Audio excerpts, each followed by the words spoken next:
जहाँ इंसान पैदा होते ही अपराधी घोषित कर दिए जाते, जहाँ स्कूल की घंटी नहीं बजती बल्कि हर सुबह एक नई सजा सुनाई जाती, जहाँ हवा में आज़ादी नहीं, खून और सड़ती हुई आत्मा की बू होती।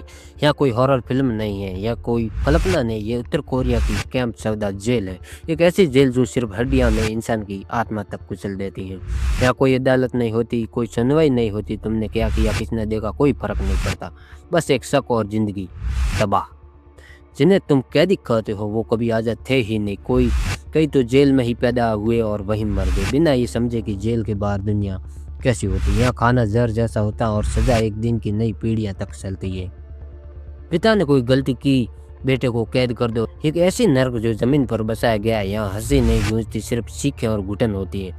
यहाँ दीवारें की सिर्फ ईंटों से नहीं बनी बल्कि डर, खून और चुप्पी से गड़ी हुई है। अगर तुम सोचते हो कि जेल सुधारने के लिए होती तो कैंप सौदा तुम्हारा भरोसा तोड़ दे। यहाँ सुधार नहीं होता, यहाँ शरीर, दिमाग और आत्मा तीनों को तोड़ा जाता है। और अब हम तुम्हें उस जेल के अंदर लेके चलेंगे जहाँ कैद नहीं नर्क होता है। इस वीडियो में तुम जानोगे कैसे चलते हैं वहाँ के नियम, कैसे दिए जाते हैं इंसानों पर जहर वाले प्रयोग, कैसे जीते हैं वो लोग जो कभी जीने के लिए बने ही नहीं थे।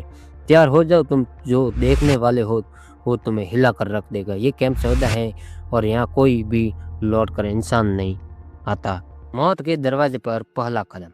उत्तर कोरिया के एक सुदूर इलाके में ऊंचे पहाड़ों और कांटेदार तारों से घिरा हुआ एक स्थान जिसे कैंप सौदा के नाम से जाना जाता है। ये कोई सामान्य जेल नहीं है, ये एक ऐसा नरक है जहाँ इंसानों को जानवर से भी बदतर हालातों में रखा जाता है, जहाँ सूरज की किरणें कैदियों के जख्मों पर नहीं बल्कि जेल के पहरेदारों की बंदूकों पर चमकती। यहाँ कोई ट्रायल नहीं होता है, यहाँ कोई न्याय नहीं होता है, यहाँ बस एक नियम है, आदेश मानो वरना मर जाओ। कैदी कौन होते हैं? इस जेल में वो कैदी नहीं होते जो कोई अपराध करते हैं।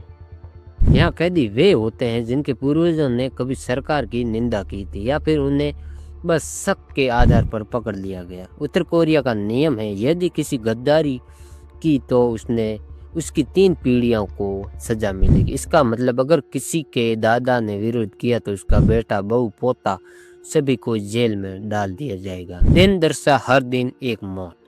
सुबह 4 बजे कैदियों को उठाया जाता है, कोई अलार्म नहीं, सिर्फ डंडे की आवाज़। जागते ही उन्हें खेतों, खदानों, फैक्ट्रियों में ले जाया जाता है। बिना नाश्ते के 12 घंटे लगातार काम करवाया जाता है और अगर कोई थक जाए तो बैठ जाए तो उसे वहीं डंडों से पीट पीट कर मार दिया जाता है। शाम को लौटने के बाद उन्हें 100 ग्राम उबले हुए दाने दिए जाते, अक्सर बिना नमक के। 4 पहरेदार इंसान की खाल में शैतान। कैंप सौदा के जेलर और गार्ड को इंसान कहना गलत हो गए, वे सजा देने में मजा लेते हैं। कैदियों को जानवरों से कटवाना, शरीर को उल्टा लटका कर मारना, ठंडे पानी में डुबोना, ये सब आम बात है। अगर कोई कैदी बीमार हो जाए तो उसे दवा नहीं दी जाती बल्कि उसे गंदा काम करने में लगाया जाता ताकि वहाँ और तेजी से मर जाए। यहाँ के खाने को भोजन कहना गलत होगा।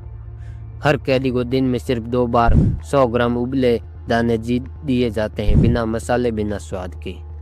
कई बार वो खाने में कीड़े पत्थर या जानवरों की हड्डियां मिलती हैं। भूख इतनी होती है कि कैदी मरे हुए जानवरों को भी नहीं छोड़ते हैं। कोई भाग नहीं सकता। कैंप सौदा से भागना लगभग असंभव है। चारों तरफ पहाड़, बर्फ, कांटेदार तार और हथियारबंद गार्ड है। जेल के अंदर शक की दीवार नाम की एक सीमा रेखा होती जिसे पार करने पर गोली मार दी जाती। अब तक केवल एक व्यक्ति ही वहां से भाग पाया है। बच्चों की जिंदगी खेल नहीं, काम होता है। जेल में जन्म लेने वाले बच्चे कभी स्कूल नहीं जाते, उन्हें पढ़ने की नहीं, जीने की भी इजाजत नहीं होती है। छोटे छोटे हाथों में किताबें नहीं, फावड़े होते हैं। जन्म लेते ही उन्हें मुजरिम मान लिया जाता है क्योंकि उनके बाप दादा पर शक था। 8 साल की उम्र में बच्चे को कोयले की खदान में भेज दिया जाता। 10 साल की उम्र में लकड़ी काटना, भारी चीजें उठाना, मिट्टी खोदना। 12 साल की उम्र में मौत का सामान बनाना। कैंप सौदा में हर दिन कोई न कोई मरता है। मौत कभी भूख से आती, कभी पीट पीट कर, कभी ठंड में जम कर, तो कभी आत्महत्या से। जो कैदी मरते हैं उनकी लाश से कई बार जमीन में दबाई भी नहीं जाती, बस घसीट कर पीछे ले जाकर फेंक दी जाती कुत्तों के लिए।